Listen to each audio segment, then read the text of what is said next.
How would I not do it legit, Kay? I don't give a damn, also, if you know or not. In fact, the only reason I turned the stream back on now was I couldn't pause. And I want you guys to catch the ending.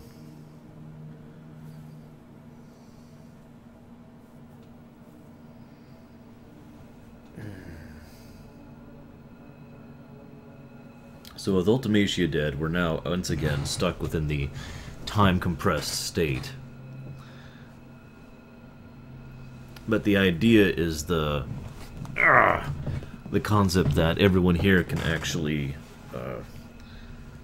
return themselves to their own times if they concentrate on it hard enough.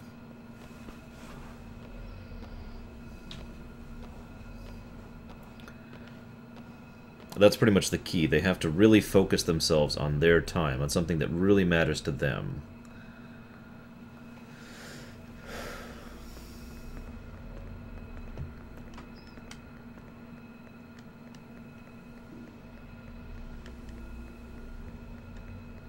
Oh, also, the significance of the dual Ultimacia thing was that that was the top half, which was the horrible monstrous thing, represented all the horrible aspects of what a sorceress was to her and all the facets in which it destroyed her life. The bottom half represented the woman, whatever Ultimacia's original name was, and the life that was chained to that monster. That's the significance of that.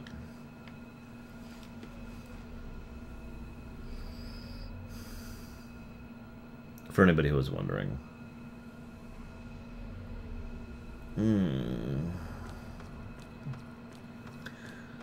Now, this probably shouldn't surprise you, but Squall basically lacks the willpower and concentration to actually get home on his own.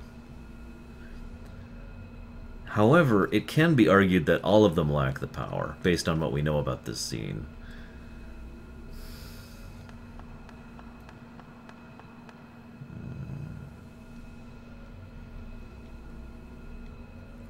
In other words, none of them actually make it back home. But Squall... well, this is when the time loop finally completes itself. This is about 13 years previous to now. And all of a sudden, Squall just kind of shows up. And there's the matron.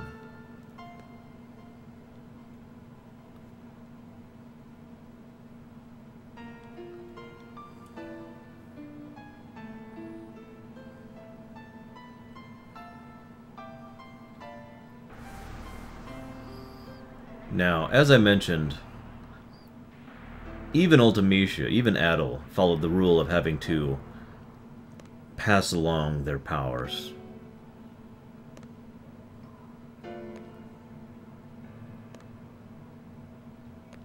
Because they're in the past, Fat Squeak. This is a loop. This is how everything began. This is the beginning of the game, for all intents and purposes, right here. Yeah, I'm fine. I really needed that shower. My sister got me some sushi. She's awesome. Headache's kind of starting to recede now. For reference, I managed that in one attempt after I came back. But, well, I'll talk about that in a minute. Like I said, I want to be able to pause to talk about that.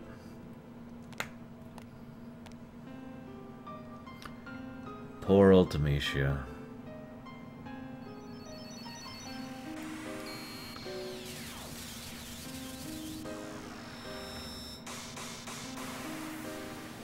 And again, I just feel sorry for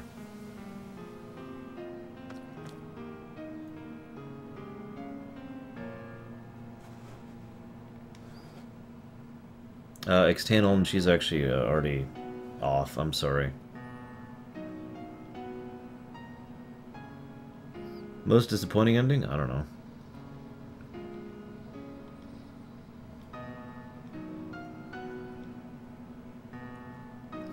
Note that Squall hasn't actually realized fully what time he's in at the moment yet, even though he just saw himself. Nevertheless, he does feel the need to go ahead and explain everything to her.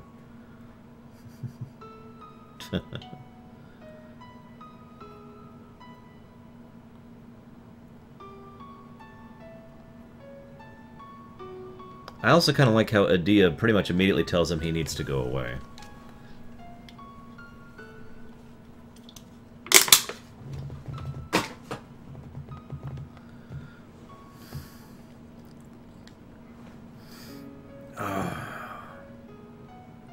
By the way, 141 is the final number, which means we have an exact winner, believe it or not.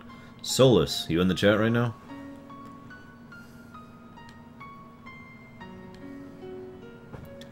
I've had a couple people ask why Squall didn't remember this, but that's kind of a silly question given his memory problems thanks to the whole GF thing.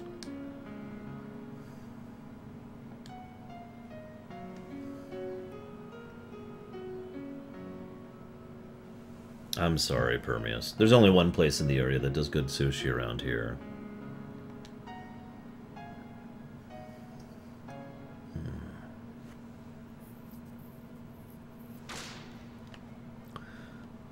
So he goes ahead and goes back into the time waves.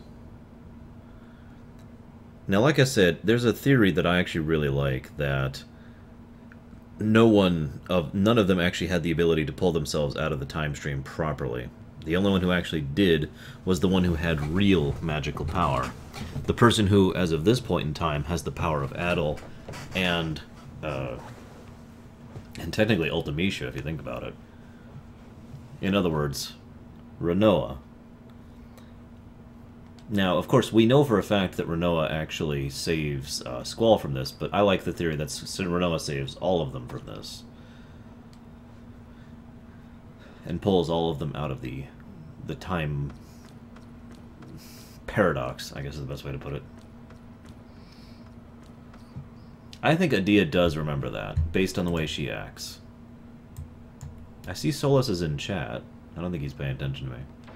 I don't blame him. Pull up the prizes list.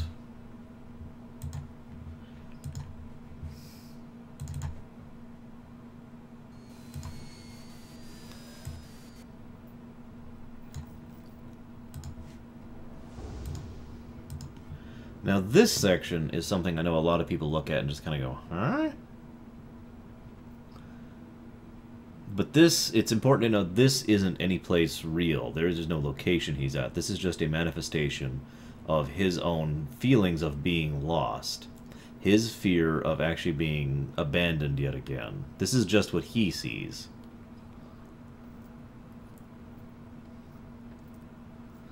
And that's why it's just this vast, empty, barren desert with no sky that he wanders pretty much infinitely. Without any form of ending or purpose. Kimarusku, I strongly recommend the Ultimania. And the wiki has some pretty good info too.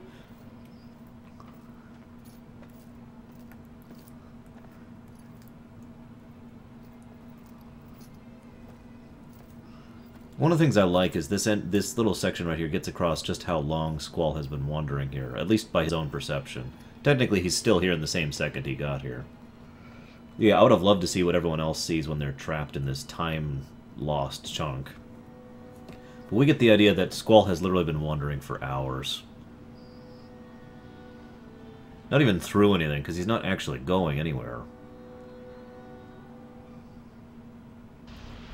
As metaphoric as this is, it makes a lot of sense to me, because everything we're seeing is actually kind of literal. It's just not mundane.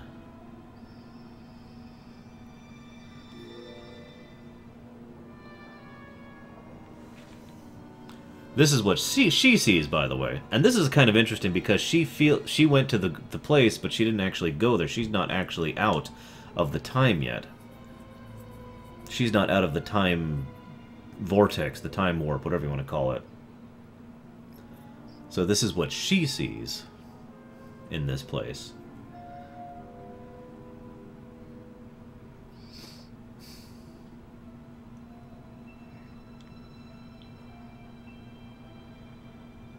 But because she has the sorcerer's powers, and don't forget, she has Ultimecia's power, which has both knowledge and strength over time, at least to some extent, even though she can't actually manipulate time.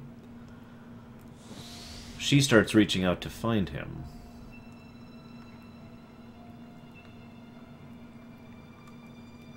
But it's not a complete connection. And so what is being witnessed here would be better described as the essence of Renoa connecting to his memories of Renoa, enabling him to remember her so that she can actually use that as a way to actually find him.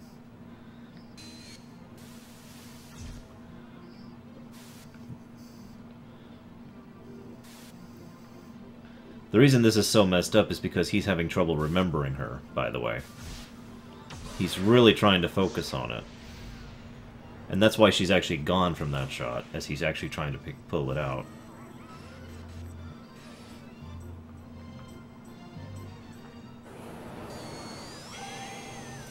I'll admit this is a little bit too weird for weird's sake in some cases. But at least it is actually trying to get across a point. An actual reason why he's experiencing all these things.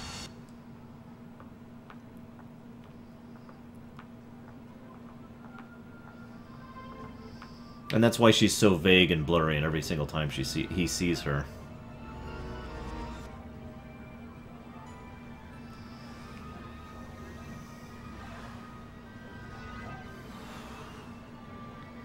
Of course he does, Vice. He's not as attached to them.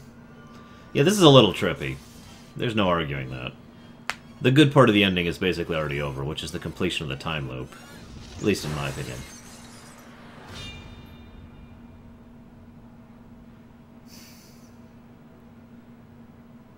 However, he remembered her just enough in his last moments because of his fear of losing her, as demonstrated by her supposed death out in space, if he had never actually gone to save her.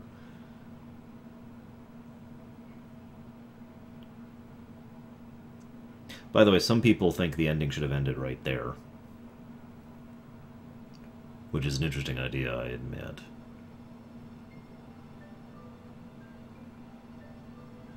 But like I said, Renoa was able to use that last memory to actually find him.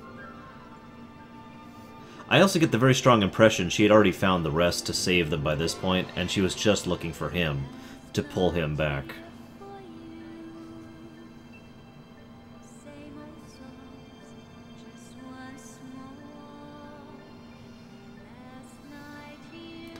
I admit it actually kind of amuses me. I know this is all serious, but just imagine Renoa immediately finds everyone else is like, okay, ready to go back? Where's Squall? Squall! Squall! And then they spend like however many hours or days or whatever, since time doesn't have any meaning, looking for Squall. Like, Squall! And he's over here freaking out.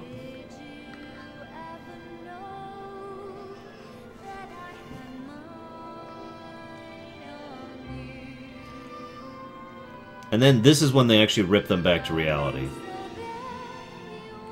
This is when they actually pull back to the real world and leave the time vortex.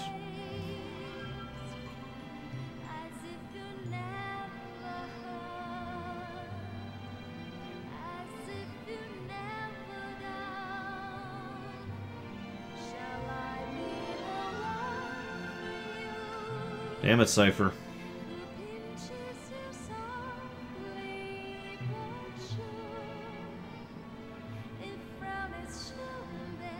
This is the only time Raijin and Fujin are seen in CGI, by the way. He is a sore loser. Of course, so is Fujin.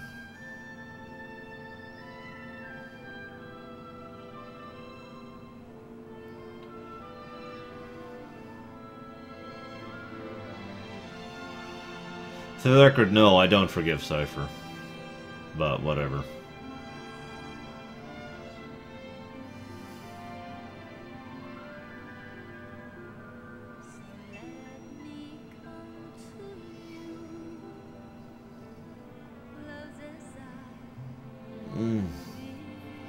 So there's Laguna, the main character of the story. He still has his wedding ring. Of course he does. This happened, well, quite a while ago, obviously.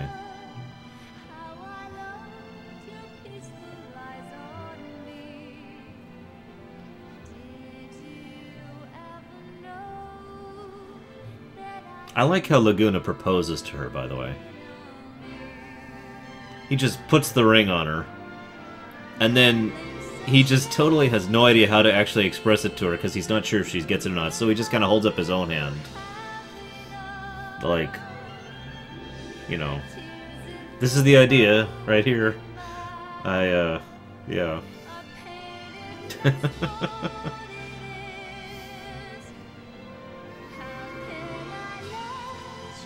I really wish Rain had lived, to be honest with you.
I like the idea of a traveling school that just travels the world teaching people, by the way. After all, they still need to train up all those,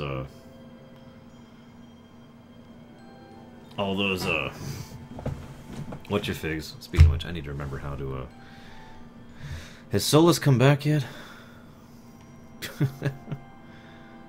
Oh, where's the frickin' commands for that bot?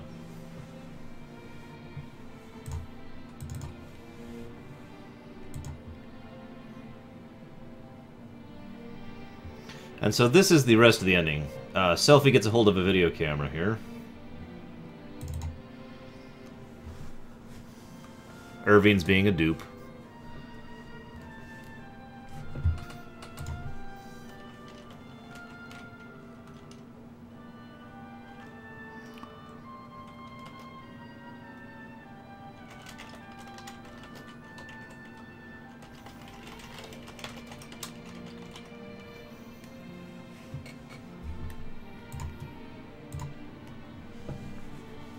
There's Sid. He has a little bit of a stronger jaw than I figured he would in his CGI form. Yeah, I like how the thing already has a low battery, by the way. I like how Sid's also still kind of a dweeb. There's Adia.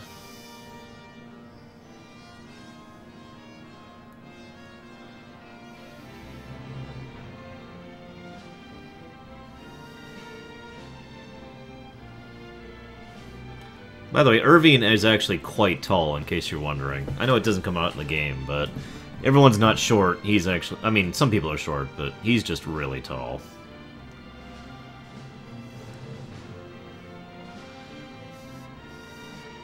And there's Selphie, of course. Cowboy hat suits her, I have to admit.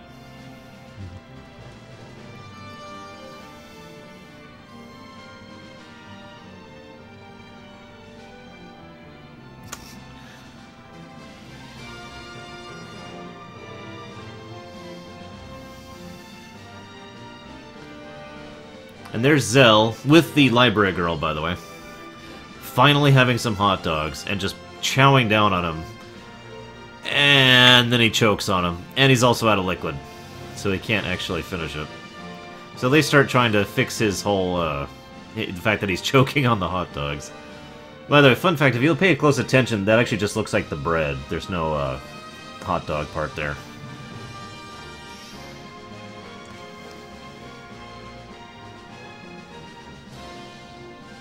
And see, you could kind of see it there when he throws the bread at you.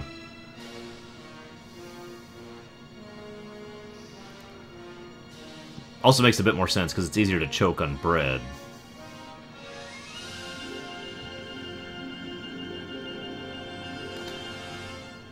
And there's Renoa. Oh, and that's the end. And Squall's totally dead and has been dead since S2. No, I'm kidding. I'm kidding. This is probably a good time to rant, because I was going to mention this earlier, but then it didn't let me pause when Ultimecia was dying. There's a speech I've actually been working on a fair amount that I may or may not say sometime during this marathon. And as I've been playing this game, and I don't just mean tonight, I mean for the last several days as I've been playing this game, it occurred to me that I've been... Well, okay, let me rewind a bit.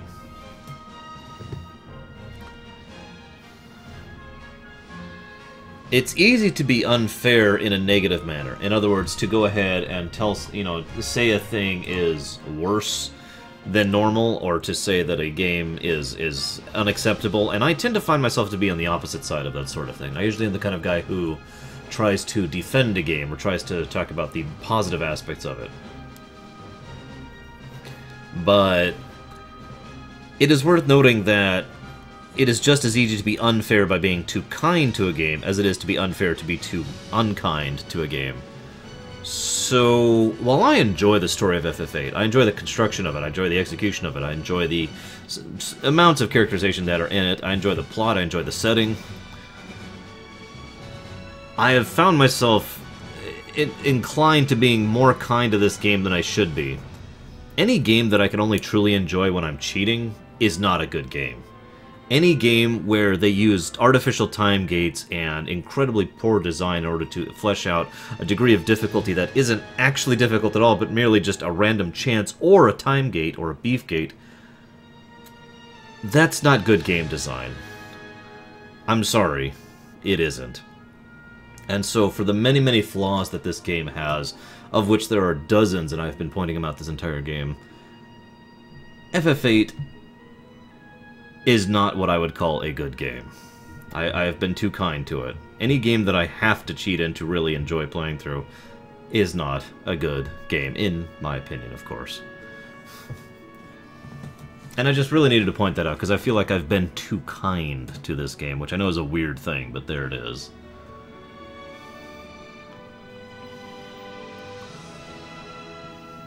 And by the way, Squall's not dead.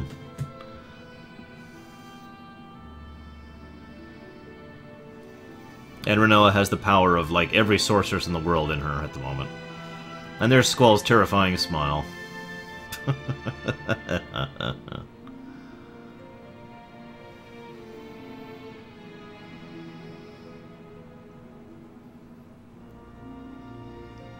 I would say, with a whole, I would call this a net neutral GF Samurai. This is a game that I would rather watch than play. And now we're going off to the moon. I'm kidding. And that is Final Fantasy VIII. They did a lot good in this game. They really did. But they also did a lot bad. I really don't know what else to say about that, other than the fact that that's FF8 in a nutshell.